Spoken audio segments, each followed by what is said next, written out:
And now here's Mahea. Thanks, Kenny. A fresh take on Hawaii's history, and that was the Hawaii Pacific University class project that spawned into 3 books written by Professor Bob Segal and his students. The Companies We Keep tells unique stories about our past and the unexpected ways we are all connected. So in honor of Statehood Day, we decided to ask Bob to join us to talk about what life was like in 1959 and some surprising spots that could have been our state capital. Good morning, Bob, and thank you so much for joining us. Thank you for having me, ma'am. Your book has so many interesting facts, and the capital opened in 1969, but the location was actually picked in 59, the year of statehood.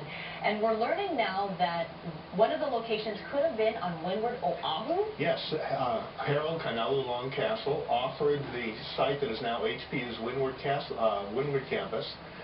free to the city because he wanted to help spur growth on the windward side.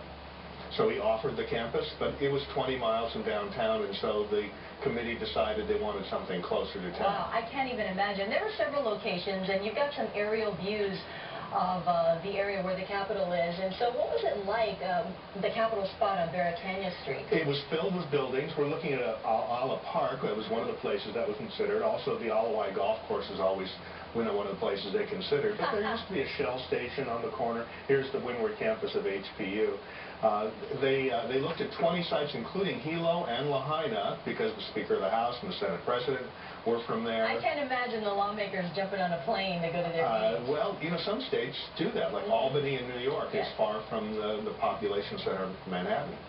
That is amazing. Now, you actually have a wide range of pictures from 1959, and you know, I remember my family, you know, waving the American flag and having the big newspapers back in the day. There was that famous Star Bulletin reporter, the Star Bulletin newspaper boy with the, was it the Star Bulletin at the time? It said Statehood? Chester was his first name. I can't remember his last name So what are offhand. the other interesting photos that you have of that time? Well, you know, one of the things that a lot of people don't know is the population of Hawaii was about half of what it is today, and we had 1/30th the tourists that we have today. But we used to go to restaurants such as the Tahitian Lanai. We went to Tahitian Lanai. Remember the banana muffins? Way back. They were fantastic. We shopped downtown. Almost all the shopping was in the downtown area until Ala Moana Center opened 52 years ago this week, 8 days before statehood. I've got a picture of the Civic Center here. This is where we went for sporting events such as basketball or wrestling or roller derby. Concerts were held there. Conventions were held there until they built the Blaisdell Center about 3 or 4 years later. So favorite eateries back in the day, you've got a picture of that? Well, like I said, Tahitian Lanai, we used to go to Cow's What's this one right here? This is Columbia Inn. Those are the Kaneshiro brothers.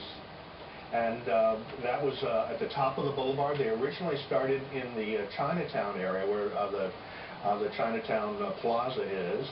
We went to the drive-in theater. We went to single theaters. You know, they didn't have multiplexes back then. This was on Kapiolani Boulevard where Daya is. And you can see Duke Kahanamoku everywhere. That's John Burns, who was a delegate to Congress, and Neil Blaisdell on the right. Well, some really famous faces. And your book takes a fascinating tour in 1959 and of other ages as well. So Bob Segal, thank you so much for joining us. It's my pleasure. Thanks for having me. It's great to see you on this Statehood Day. And don't forget, if you'd like to see this interview again, you can go to the morning section of our website, KITV.com, and we'll be right back.